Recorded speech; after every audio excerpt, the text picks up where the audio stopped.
Hey there, it's Crafty again. Let me show you how to use some very simple design principles to create your own fantasy item. In my case, this mask right here. Let's get started.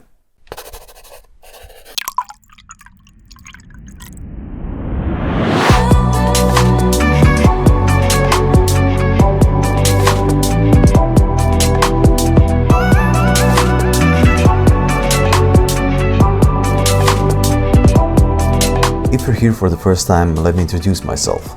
People call me Crafty, and I'm a motion graphics designer creating animated ads using mostly After Effects and Photoshop.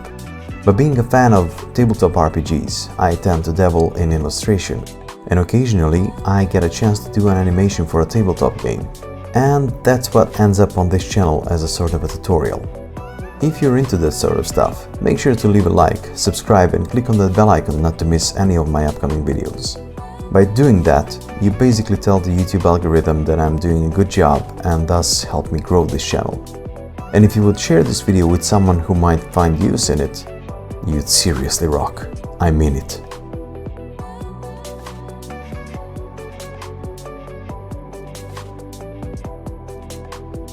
This mask, the Moonlight Mask, is another one of the setting-specific items for my upcoming DnD and Pathfinder supplement, the Nowhere Emporium.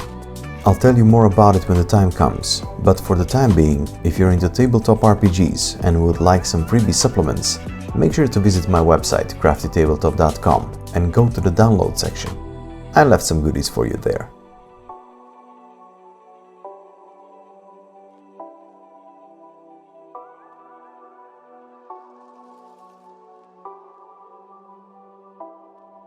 And now on to the tutorial part of this video. What I want to teach you here is not item design, but rather the way of thinking that could help you apply this particular design principle to pretty much anything. I usually start my designs by putting them on paper. Even though there is no undo option, I like to get my hands dirty, sketch out 2 or 3 ideas and develop further the one that I like the most. When I do that, I tend to think in very basic shapes, mostly circles, squares and triangles, but also ellipses and all sorts of other polygonal shapes. If you take 3D modeling as an example, every shape is constructed from squares and triangles. Even a circle is actually subdivided in multiple triangles with their tips meeting in the center of it.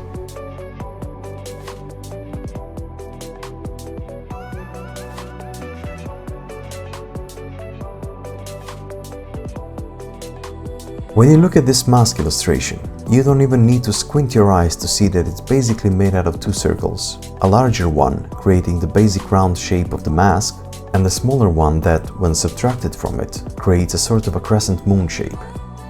Of course, there are holes for the eyes that you can categorize as skewed squares, and a little, let's say, triangular bump for the nose. But that's basically it.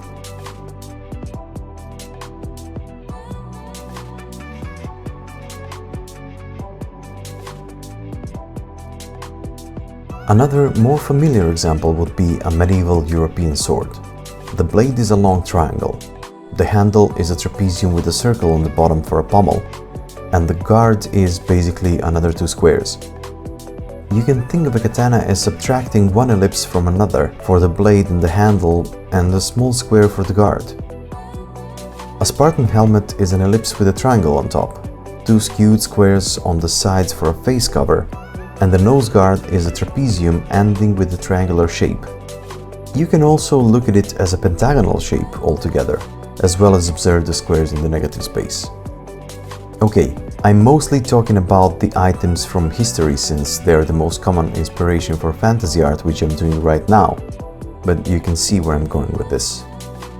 The same principle is applicable to pretty much any kind of design. Adding and subtracting shapes is usually the way to go. And even if you need to go in depth by adding detail, it's quite the same. Details are just smaller basic shapes. However, there is an advanced side to all this, and that is creating basic shapes and manipulating them in 3 dimensions. But I'll leave that for another occasion.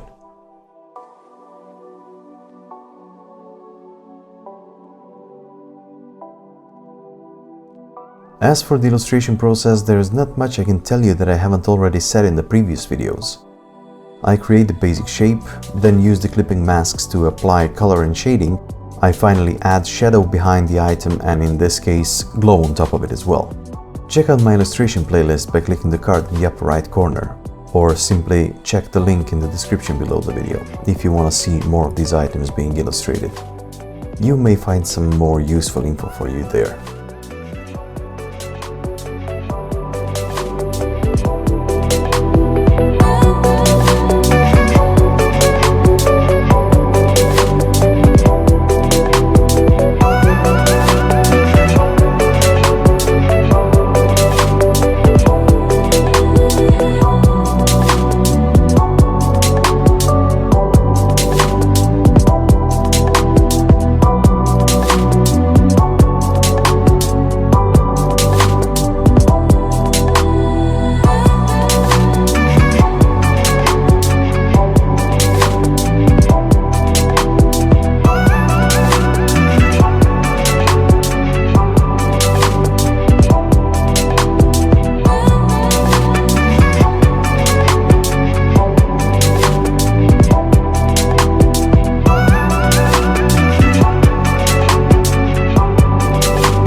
Thanks for sticking with me. I hope I managed to pass some knowledge on to you today. I'm aware that I still have a lot to learn myself, but still, it makes me happy if I can teach you at least a little something. I'll just remind you to like this video, subscribe to my channel, turn on all notifications by clicking that bell icon, and finally, share this video with people who would be interested in it. Until next time, this is Crafty, and I bid you farewell.